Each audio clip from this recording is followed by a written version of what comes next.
And we're live. So live.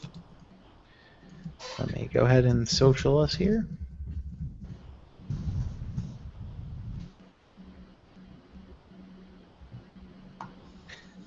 Still getting that noise from me. I think it's, hold on. I can mute people so I can see who it is.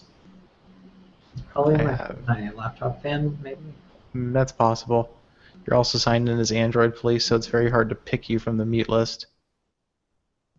Okay, yeah, it's your laptop fan or something. No. Okay, I'll just stay muted then. Yeah, I would just keep yourself muted. Alright.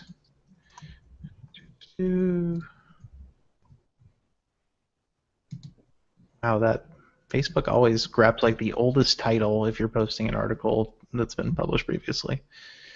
Yeah, that's good. Facebook is basically an asshole, I think is why.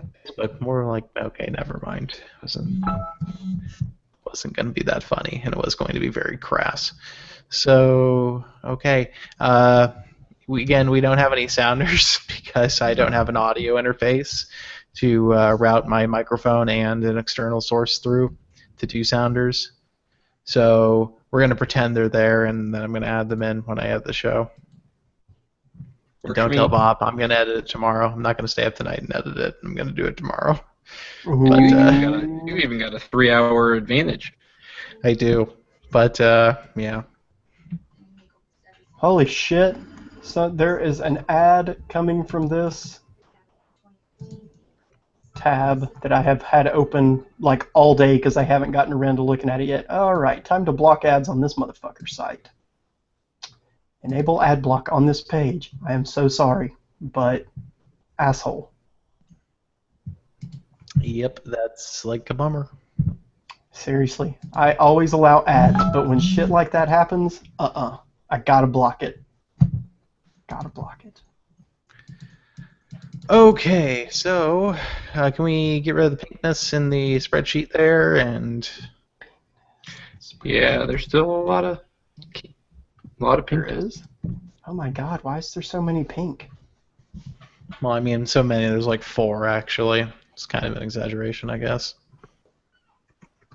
I'm sorry, everybody. I apologize for my blatant exaggeration of the number of unclaimed topics in the spreadsheet. It's okay. I understand. I don't. I'm really baffled. I don't know how you could do this to me. Figure I should probably try to find my lower third. Yeah, you know. I mean, I'll take this one. I don't want to, but I'll do it. I don't even know what it is, but since I'm already taking the invisible data cap one is pretty easy. Since I'm already taking the other one, but I have to read this one. And support for ADT with the ADT thing. We're just gonna get rid of that.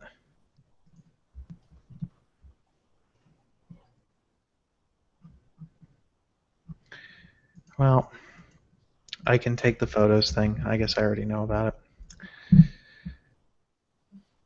Okay. So, introduction music, blah, blah, blah, blah. I don't know if there's any other information you're going to need there, Matt. Hold on. Let me get this uploaded here. That was a brilliant rendering. Try to keep my addiction non-regional there. They're gonna work. Yeah, I've got a lower third, which means I need to stand up a little bit more. All right. You want to hum it again? Maybe. Wait, am I also logged in as Android Police? You are.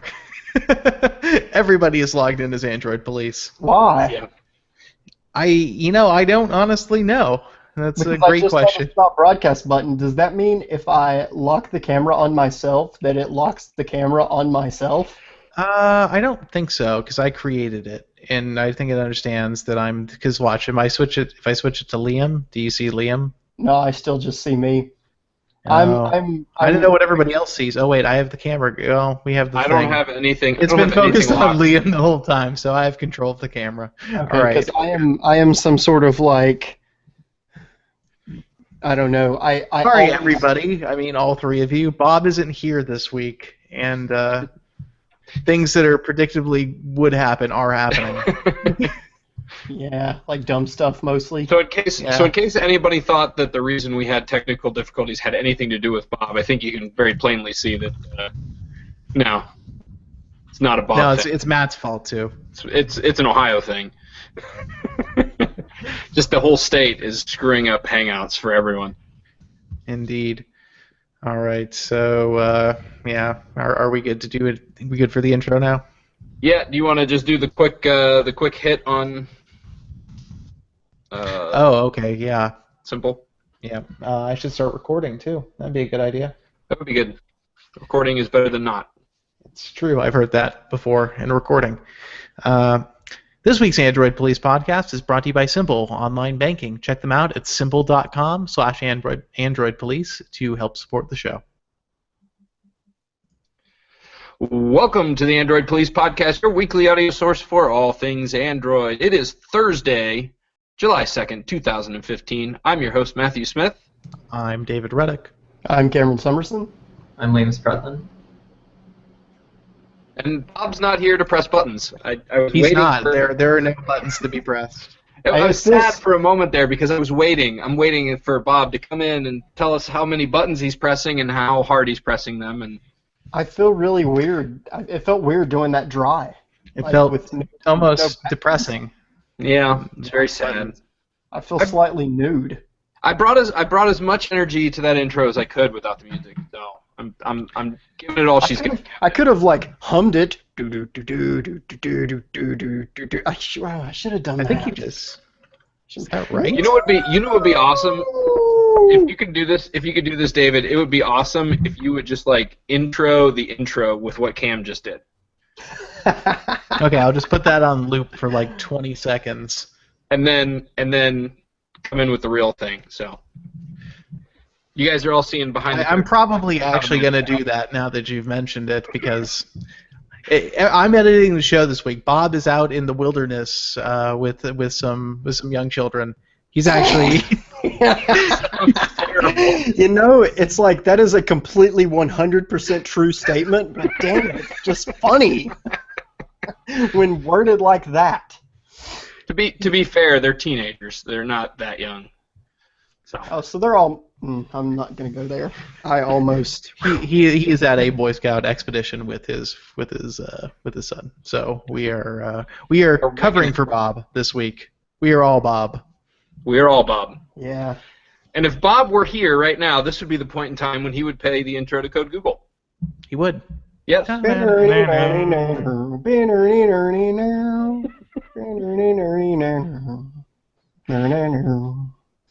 There. That's the best I could do. Thank you, All right, Kid so- Rock.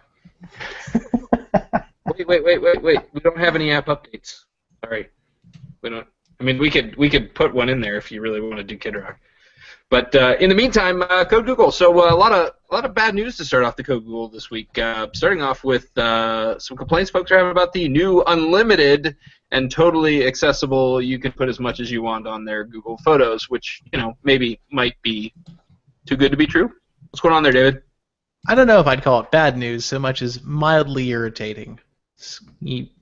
People basically couldn't upload all of their photos to Google Photos if they had more than like 20,000 because if it exceeded your storage plan set on your Drive account, it stopped uploading. But it shouldn't have done that because it's unlimited storage. And Google basically just reached out to us after we wrote the story and said, actually, that was a bug and it's fixed now. So that shouldn't be an issue anymore. There shouldn't be any worries about whether or not your unlimited Google Photo storage is actually unlimited or hitting a cap. The cap should be gone, so anybody who's experiencing that problem should no longer be experiencing it. Cool. Well, that's good news. That's good news. But we also had a Hangouts SMS bug that we also had some good news that came out of that too, right, David? Yeah, so there's this bug in Hangouts on Android right now where if you have your SMS and or Google Voice SMS messages merge with your Hangouts messages, so if they're all the same contact, or you can manually merge them, they'll all show up in the same conversation, which is obviously very convenient. but that just totally broke for a bunch of people back in the middle of June. There's a somewhat lengthy Google product forum thread about this, and it sounds like at this time Google hasn't officially announced that there is a fix. I don't believe. I'm actually checking it. Oh, actually there is. So as of 2 days ago, the issue has been resolved. So some people were reporting 2 days ago about that there was a resolution for them in terms of their on-phone SMSs getting merged back with the Hangouts conversations. Some people with Google Voice said they still didn't have proper merging going on. But some people with Google Voice did say it was fixed. So perhaps it was just slowly rolling out to users that were affected. But it seems like this should be fixed now. Another fixed bug. It's a rare double whammy for Google this week. Yeah, so either one of those groups of Google Voice users is a dirty liar, I'm assuming, right? I mean, one of them's got to be. They've got to be a dirty liar, or they're just doing it. They're holding it wrong. Yeah. Well, that's good. Upcoming updates for some Google products that we learned about this week, starting off with Maps, is going to add some additional incentive to not get run over by a train, which I don't know. I didn't need any additional incentive to not get run over by a train. What about you, Liam? I don't think so, but regardless, Google is adding train crossings to Maps along with visual and audio warnings, so you won't find yourself unsuspectingly run over by a train. Unless you're exactly the sort of person who generally gets hit by a train in your car, in which case this probably won't help you at all. Yeah, you might not be using Maps. Or common sense of any kind. Does it do the cowbell sound whenever you get close to one? That'd actually be really good if it just played it through your speakers if you were connected via Bluetooth. That would be awesome. Terrify people, but it would be great. Yeah, well, except for Christopher Walken, he would love it. He would. All right, so also some announcements this week regarding some upcoming features on YouTube. They're going to be coming down the pipe pretty soon, too. So what's going on there, Liam? Yeah, so Google published a 4.5-minute video outlining 10 new changes for creators on YouTube. They're filtering YouTube comments more efficiently to keep junk and spam further away from viewers' eyeballs. Mobile subscribers on mobile will get a notification when you upload a new video, rather than just getting a notification when the app opens. There are more types of cards that can show up on your videos. Subscriptions will get more visibility on the site. The Creator Studio app has received updates, including the ability to edit the thumbnails and monetization after the fact. Of course, 360-degree videos are already a thing that's live already. YouTube Gaming we've heard about, that'll be coming soon, along with its own separate app. Yeah. So there's a bunch of new stuff. Some of it is already live, some of it they don't know when it's coming, but it's exciting for creators.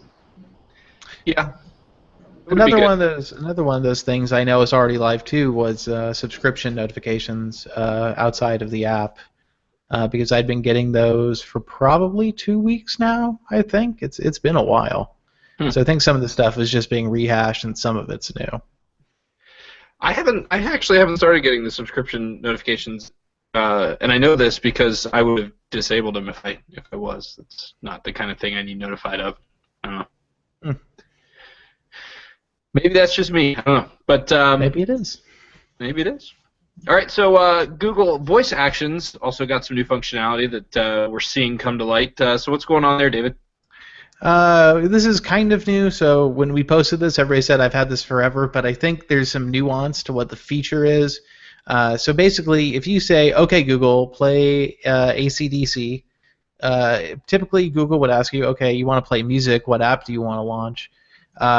Now what it does is it actually remembers which app you wanted to launch, and then you can actually change that app at a later point if you decide you don't want that anymore. It only works sometimes, in my experience. For music, it's pretty reliable. But so basically, if you input that same command, like play blah artist, and it'll go to your default app, but you can cancel it before it actually launches the app, or supposedly. That part seems broken to me. And then if you cancel it a couple more times, it'll remove the default association from that app.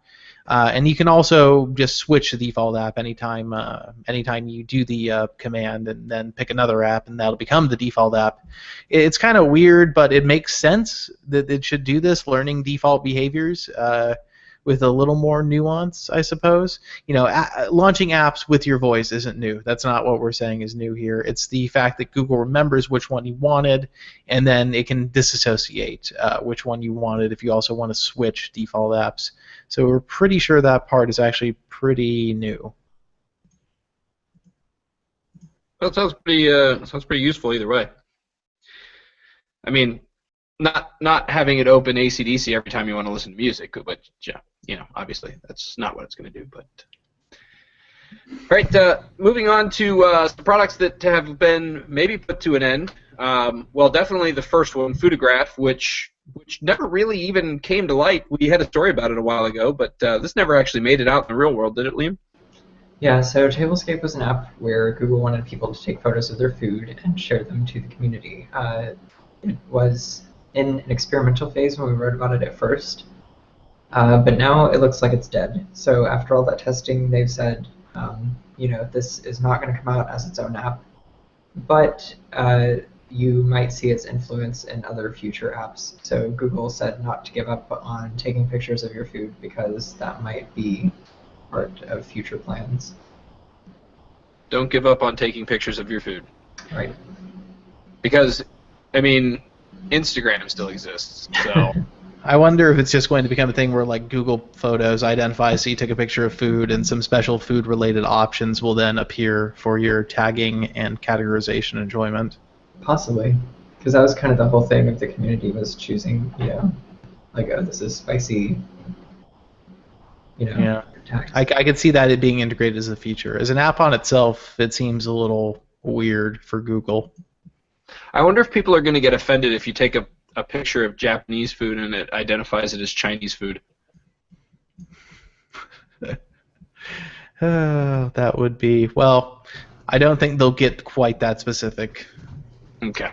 Well, Maybe it'll be like, this is either food or entrails. It's something on a plate. Sometimes food and entrails can be the same thing. They can. Okay? They can. So Yes. let's not forget that.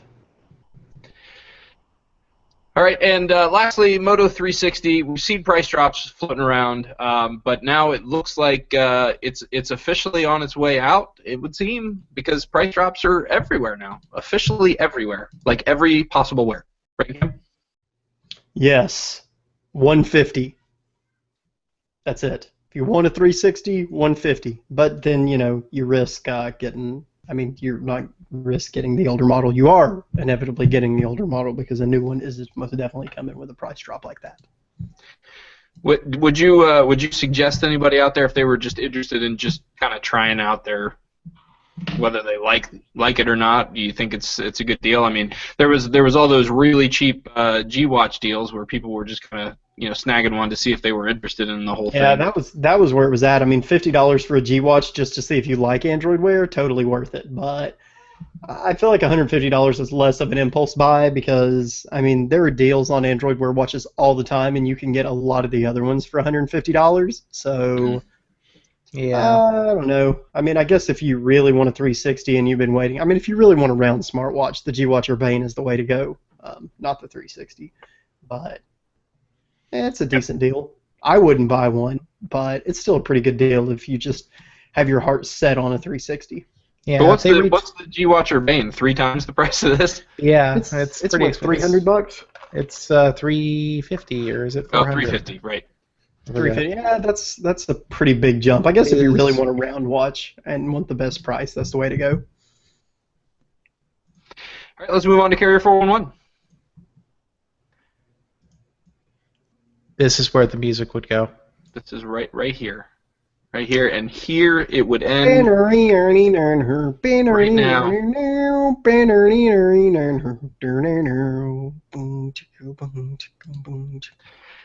Alright, so Sprint had all kinds of announcements to make this week, and, well, some of them didn't go over so well. Starting off with Sprint's direct-to-use service, which has been made available in some more metropolitan areas, and I don't know if this is a thing that I think we need. What about you, Cam? This is silly. This is stupid, honestly. Sprint will literally come to your house to sell you a phone in New York, LA, San Francisco, and Denver.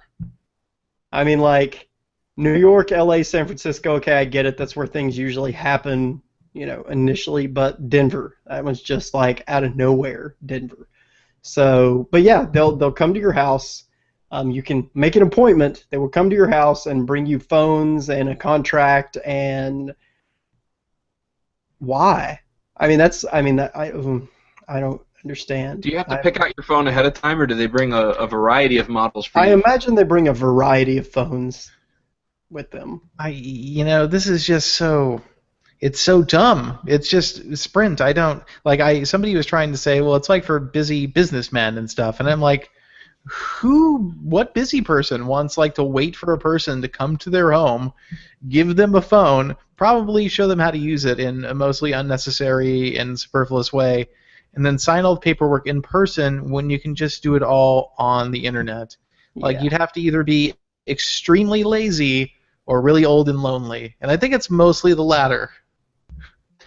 I was going to make some really cliche comment about how bloggers wouldn't have to leave their mom's basement, but then I remembered that you don't get signal from Sprint in your mom's basement anyway, so. Oh God, that was good. Sick burn. Should be on John Legare's social media team. Maybe.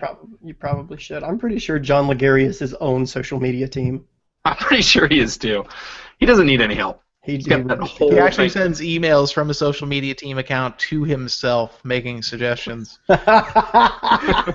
He probably does. I can totally see that happening.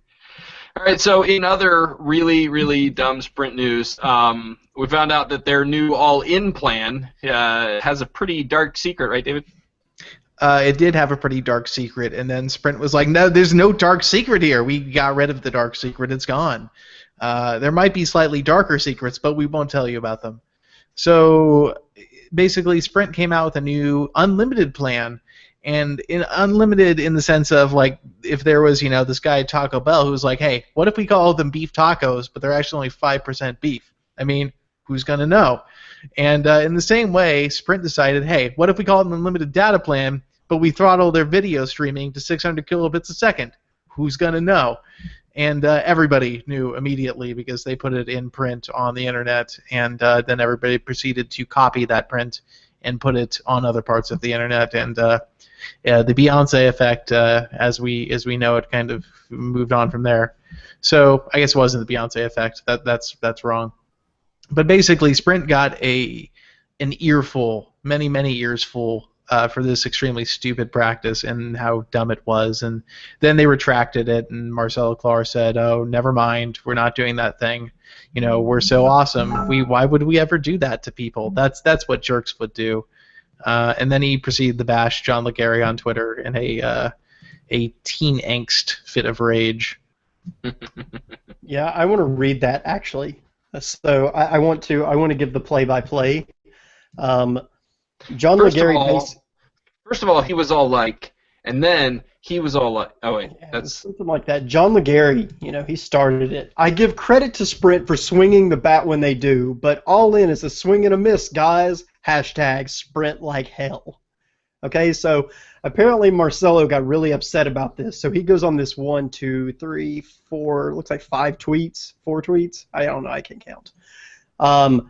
Straight up at John Legare, I'm so tired of your uncarrier bullshit when you're worse than the other two carriers together. Your cheap, misleading lease imitation is a joke. You trick people to believe that they have a $15 iPhone lease payment when it's not true. You tell them they can upgrade up to 3 times, but you don't tell them the price goes up to $27 when they do. You say one thing but behave completely different. It's all a fake show. So it's literally, so it's really hashtag T-Mobile like hell. I don't think that hashtag doesn't make any any sense. I don't think he understands that Sprint like hell. Sprint. It means to run quickly, Marcelo. Okay, that's what that means. If you don't know. Well, obviously he doesn't know that it means to run quickly because the network doesn't. Oh shit, son. Yeah, John Legare's response was pretty solid gold. So this is the best part. A few hours later, John Legary responds to this, and he says, first off, he starts with, "You mad, bro?" It's just so good. He said that, I guess really technically that's his direct response. "You mad, bro?" Okay?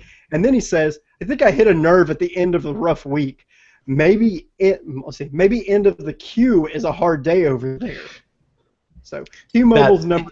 in business people words, that's a ooh. Ooh, yeah.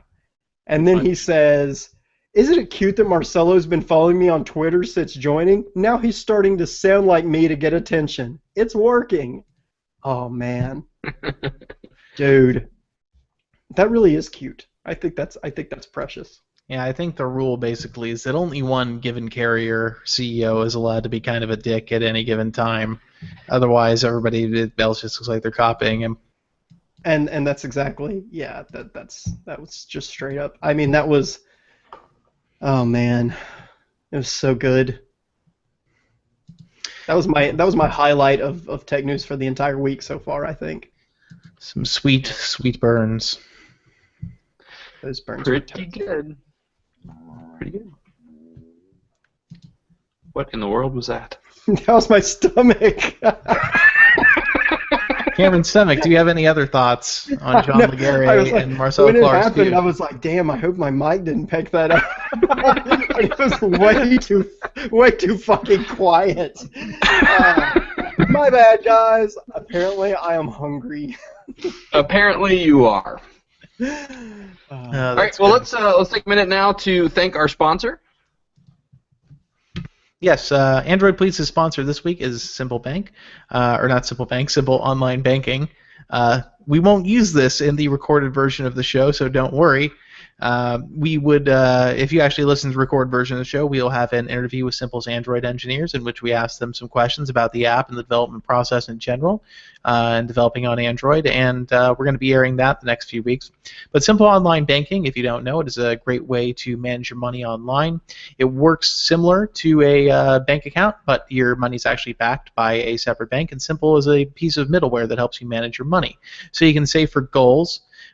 Simple does a great job on goals. They allow you to save up for things you want with real money without just being a table on some interface somewhere. And you can get an understanding of how much money you have that's safe to spend based on your bills, goals, and other aspects of your finances. It's a great system. The interface on the web is beautiful. The Android app is pretty great too. And you can check them out at simple.com/AndroidPolice. And just by going there, you'll help support the show. Does anybody want to try screaming hot sheet at this point? I mean, just throw it out there. Hot sheet! All right, so I could have done an Elmo. I could have Elmo'd Hot Sheet. Elmo loves Hot Sheet! Could do that. How about that? that is ridiculous. All right, so this week we actually have not an announcement of a new device, but an announcement that a new device is, well, not coming. You guys may recall that we heard about Alcatel's new cyanogen phone, the Hero 2 Plus, coming later this year, and, well, maybe not, right, David? Yeah, so it's not going to happen, and this Hero 2 Plus phone that was announced at MWC back in March, or was it February? It's one of the two. In the end of winter, basically. Nobody has actually used it yet or anything, as far as I know. They basically just kind of did a concept of it, and so the phone is canceled. They're not going to make it. It was going to run CyanogenOS, and as of 2 days ago, Alcatel said, nope, never mind. But they didn't say they were done with Cyanogen as much as they said the phone did not have a clear upgrade path to Android 5.1, which sounds really dumb until you look at the fact that it's running a MediaTek. I think it's a 6592. Don't quote me on that. It's their true octa-core chipset that's been out for like over a year now. And no device with this chipset has a truly official Lollipop build that I'm aware of at this point. It's not an extremely popular chipset. It's in some phones. But basically, one of CyanogenInc's employees Abhishek, whose last name I cannot recall right now, said, if you want the reason why, look at the chipset in response to a Google Plus post about this story. And that pretty much confirms the MediaTek chip was just not going to give them a way to upgrade this phone past probably Lollipop credibly. And it makes you wonder why they wanted to build the phone in the first place. If somebody at Cyanogen just didn't do their diligence in understanding that they wouldn't be able to update this phone, even though updating is a core part of their supposed benefits, or if they thought they were going to somehow work around it and that the workaround proved to be infeasible. Either way, it's kind of a mess, and it's basically this has canceled the one other mid-range to high-end Cyanogen phone that there would have been, aside from the OnePlus One. And of course, there's not really any reason to believe that the OnePlus 2 is going to have anything to do with Cyanogen, right? Oh no, they're done. They're finished. That did not go well. It did not end well. It was pretty nasty. So what's this mean for Cyanogen? Do we even know like any devices that are on the horizon from anywhere that are going to be coming out with Cyanogen? I think they have something else with another Southeast Asian handset maker. I don't think they have anything coming to America though. Yeah, it's not looking good for them over there. Not that it's ever looked too great for them over there, but it's not looking especially good at the moment after this announcement. Without a phone that actually attracts enthusiasts, you aren't going to get enthusiasts to buy your products. Low-end phones in emerging markets are great for numbers for investors, but if your brand doesn't have any, nobody cares about your brand online. If nobody cares about Cyanogen OS to begin with, then why bother to be a customer of theirs? So it's I would say that unless they can really turn things around, it's not looking good for their future. Right on. Of course, that particular device canceled because no clear path to 5.1. Meanwhile, a ton of Motorola devices got updated to 5.1 this week, starting off with the 2014 Moto X getting 5.1 on the Pure Edition, as well as on AT&T and Verizon networks. Verizon is also rolling out 5.1 to the Droid Turbo. And then we've got some soak tests going on for Motorola as well for the Moto E LTE on AT&T Go phone, and the Moto G LTE is getting a soak test for 5.1 this week, with the original Moto G coming next week. Also, we have some Samsung and HTC devices getting the updates as well. The Galaxy S6 and S6 Edge and the HTC One M9 all getting 5.1 updates from Sprint. So, yeah, if you have any of those devices, you should be checking for updates really, really soon. In the meantime, we'll move on to product reviews. So this week we don't have, like I said, we don't have Bob to do his usual product review introduction. So we've got a second take on Google's Android Auto product. David, you actually got to drive around in that Hyundai Sonata for a while there. You got a real good feel for it. So what are your thoughts? Actually, let's do a quick app update thing before we do this. Sure. Let's just switch it around here because something kind of ridiculous did go up on the site about 5 hours ago, I guess. There's now a YouTube app for Android Wear, unofficial, obviously, and it has casting to your TV. So discuss, because obviously Google would never, ever, ever, ever, ever do this. Yeah. So it's funny because like just the other day I was actually thinking that I needed a way to look at pictures on my watch, and then I smacked myself. So I don't know, YouTube videos. I can't. That's it. But so many people are going to download this. That have watches. It's not that many, but of the people who have watches, many will be interested. But no Android Wear watches have speakers yet, right? That's true. So you won't get any sound unless you have a Bluetooth headset hooked up to your device. Yep. I did not think of that until just now. Understand it. Like, the pixel density is just terrible on a Wear device. Like, what could you see? You can see it, but not that well. I wonder how long the battery lasts when you're streaming a video. I'm really curious to know that. Yeah, you could probably watch it drop. I'm gonna But then you can't watch the video. I'm gonna go awful. Yeah, I mean, I'm just curious. I wonder if it even how well it works. They're testing it on they tested on GWatch-R, even though all their screenshot mockups are Moto 360, which probably doesn't bode well for the 360's compatibility. Yeah, it Well, I'm seems like just it works. like personally, like I don't even know that I would even want to watch a YouTube video on a round watch face. I Yeah, would no, have a it doesn't normal make issue. any sense unless it's a video shot from the perspective of somebody in like a turn of the century diving suit. Right. Yeah, it is. It's some. I think my favorite comments. Finally, a case for 144p video. Oh my Uh, god. Yeah. It's true. The casting thing to me actually makes sense. Like, but why would I be browsing videos on my smartwatch to begin with? That's kind of my thing. Like, why would I be there browsing? I mean, if somehow my watch understood when I wanted a video, I wanted to cast it, but that would essentially require the creation of telepathic magic of some sort. So, not really seeing the use case here. It is hilarious either way. I feel the need to actually install this thing just to see how bad I do it too. is. I kind of want to try it. It's called Video for Android Wear, no space, and ampersand, or not ampersand, excuse me. I forget the name. And YouTube. But yeah, it's on the Play Store. Video for Android.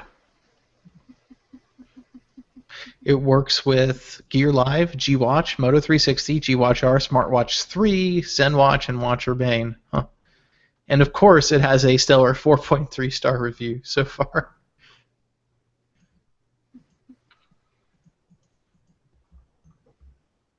You have to All love right. Play Store reviews where it's just like, release a app as a multi-billion-dollar company that allows your users to do tons of new things, but has a bug that causes 2% of them to fail to sign in. I just would 1.3 stars.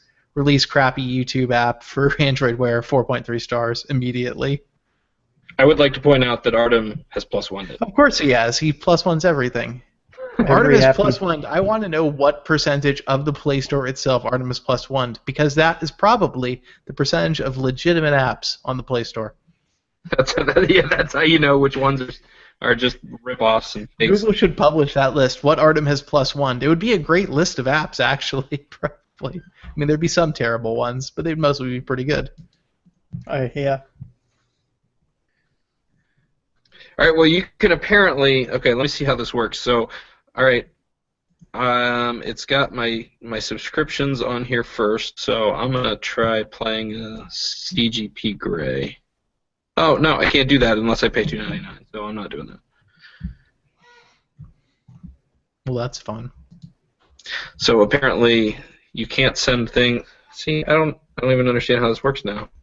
Another good piece of app news this week. I know we don't usually do much app news, but this week's pretty light on googly news. There is a great demo of a GameCube emulator running on a Shield TV, which is amazing. Which kind of makes me want to get one, like kind of bad. Like I want this now.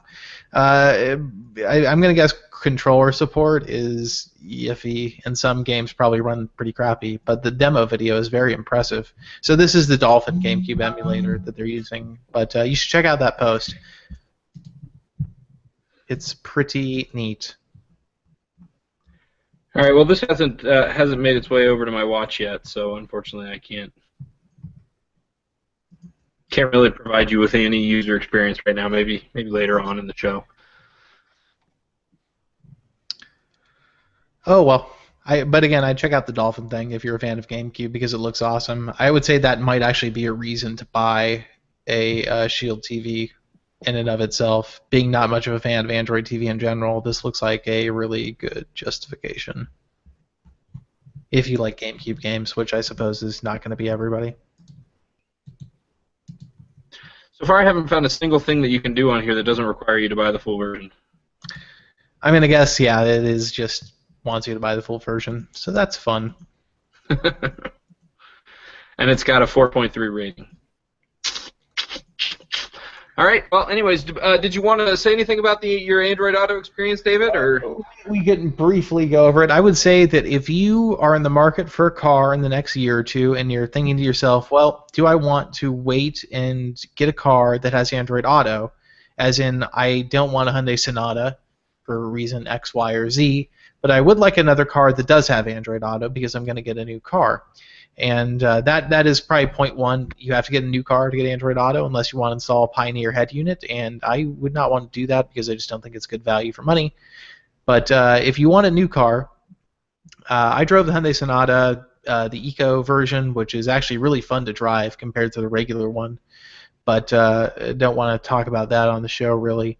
Android Auto can be very useful if you navigate a lot. If you navigate a lot, Android Auto is a glass of ice water in hell. It is just so much better to be able to press a button on your steering wheel and say, navigate to 123 Fake Street, and it actually understands what you mean, or navigate to the nearest ATM, and it gives you a list. Oh, here's some ATMs. Which one do you want to go to? Or navigate to Walmart. It's like, oh, there are 3 Walmarts nearby. Which one do you want to go to? That is such a huge improvement over in-car infotainment systems to date. So if you navigate a lot, Android Auto is awesome. On the music and messaging side, I'm less impressed. For dictating text messages, it's good because Google's speech-to-text is really solid if you speak English and don't have an accent, admittedly. But other than that, it's, if you got to have Android Auto, I would say maybe if you're in America at least, I don't know about outside America because cars to buy are going to be completely different in some cases. I might wait for Chevy's lineup to get it. They've got some cars, the Cruze, the Impala, the Malibu, the Spark, the new Camaro, the new Corvette, the new Volt. They're all getting it. Now, some of them will get in an update, but I would recommend waiting for one of their cars probably. Hyundai's is really good. If the Sonata is in your range of cars you want, I would get that because it's a great car in its class. But Chevy's probably going to offer you the most number of options in terms of different kinds of vehicles that will have Android Auto, and that's probably going to be a consideration for a lot of people who want to buy a car. But how many people are going to buy a car on the basis? Probably very few. And I think if you're on the fence, like, oh, I don't know if I want a new car, but I also want Android Auto, and maybe I do want a new car, Android Auto is not a reason to make yourself want a new car. It's good, but right now it's just so far in its infancy that it has so much room to grow. There's no ecosystem right now. There are, I think, 16 apps that aren't made by Google on Android Auto, and most of them are only going to be useful if you already use those services that those apps are for, just because of the way Android Auto is limited. And Android Auto is a closed ecosystem. All the apps have to be approved by Google explicitly. There is a review process for safety guidelines and stuff, so it is going to be probably a slow slog getting that ecosystem apps built up. Android Auto has a lot of potential, but right now, I think for normal people, your current car's navigation system is okay. Like, it's going to be harder to use in Auto for sure, but whether or not you wanted, a new car, I mean, if you're in the market for a new car, yeah. I mean, if you want a car in segment that is going to have Android Auto, maybe go for a car that has Android Auto. But if you're not, don't worry, you're not missing out on a revolution. Not yet. so you mentioned the Chevy cars. They've also got some pretty cool cooling technology in there, right? They do. In related news, Chevy announced something today that it's not the first situation where a car maker has used ventilation to cool a place where devices might sit. I think somebody said Volkswagens have a little AC vent in the glove compartment near where the iPhone hookup is on some of the older models. But Chevy's the first one to explicitly bundle with wireless charging. So you have a wireless charging pad somewhere in your console, and then next to that charging pad there will be a little outlet for the AC that blows cold air onto the phone if your AC is on. Your main AC does have to be on for this to work. But it's clever. It mitigates one of the major problems of wireless charging, which is, of course, heat buildup. As far as Android Auto, it might help with Android Auto because Android Auto does seem to warm up phones pretty well. So it could be a winner there, even though wireless charging wouldn't work if you're hooked up by a USB to Auto. But it's a neat technology. It's a good idea. It's going to be on 2016 Malibu, Cruze, Impala, and I'm missing one. volt. It's going to be on volt, so not standard on all those models. It will be on certain trim levels and an option on certain others. So there's video on the Zen Watch. Amazing. I don't apparently you do have to have Bluetooth here because I was checking to see if you could pipe the audio through the app or anything like that. It doesn't work. I mean, as something to show somebody who's never seen a smartwatch before, that's like, boom. But it's completely useless. Completely. Anyways, so yeah, we've got other news to talk about. Now that somebody has signed up to talk about it. So LG made some news this week regarding some new battery technology for smartwatches that should be coming our way pretty soon. Looks like it's some pretty cool enhancements for those of you out there who prefer the round, or I don't know. I guess you could do different shapes if you want to do. So what's going on with the new batteries from LG? So instead of a square battery in your round watch, LG has found a way to stack and fold some element of the battery to make various shapes. And the one that we talked about specifically was hexagonal. It's not shaped like a honeycomb, it's kind of like a little house. But apparently this ups the storage capacity by 25%, which is pretty important for such a small battery. LG is not saying who is using these or who they're selling them to, but I guess they'll be making their way into round smartwatches soon enough. And they plan to do other shapes as well for yet unnamed applications. I think Joni Ive is probably livid for when they're going to unveil the Apple Watch round when he wanted to talk about the hexagonal battery. Hexagonal. More efficient use of space. Aluminium. A smartwatch is round. Why isn't your battery? Man, Because These are really terrible Joni Ive impersonations. no, I it's- think that I almost thought he was on the show for a minute. Thought that We was should have cool. him on the show. You think he'd do it? Invite Joni Ive. I think we He should. can broadcast via FaceTime from the back of his Bentley Mulsanne that he has chauffeured in to Apple headquarters. I feel like we should invite him on the show, and then we should all do our worst Johnny Ive impersonations the entire time while we talk to him, But act like it's totally normal. and act like that's how we always speak. Yeah, that would be that would be fantastic. Obviously, he's never listened to the show. I mean, why would he? I think he does. You think he does? I think he's gonna email Johnny, us. Johnny, if you're listening, We'd love to have you on. email us at podcast@androidpolice.com or Johnny call Ive us at listens to this 530-LOAP. If Johnny Ive listens to this podcast, I don't want to know how deep the dark secrets in his life go, because they must go very, very deep. All right, well, we got some emails to get to this week, starting off with an email from Thomas. Thomas says, regardless of your thoughts on Facebook, is there an easy way to get your friends' profile pictures to sync onto stock Android with the release of the new API Facebook came out with? I used to use HackSync, but that's broken, along with most profile syncing apps. Thanks, Thomas. So I don't know, is this something you guys have any experience doing? I don't have friends, time ago, so I don't have a clue, honestly. I have no clue. This is one of those things where I love if my contacts have photos, but I'm willing to make exactly zero effort to ensure that that happens. agreed. So everyone Exactly. is just a colored circle with a letter, and I'm okay with that. Yeah, This is absolutely 100% how I feel about this. Yep. This is completely unhelpful to the person who submitted this question, by the way. Well, No way useful.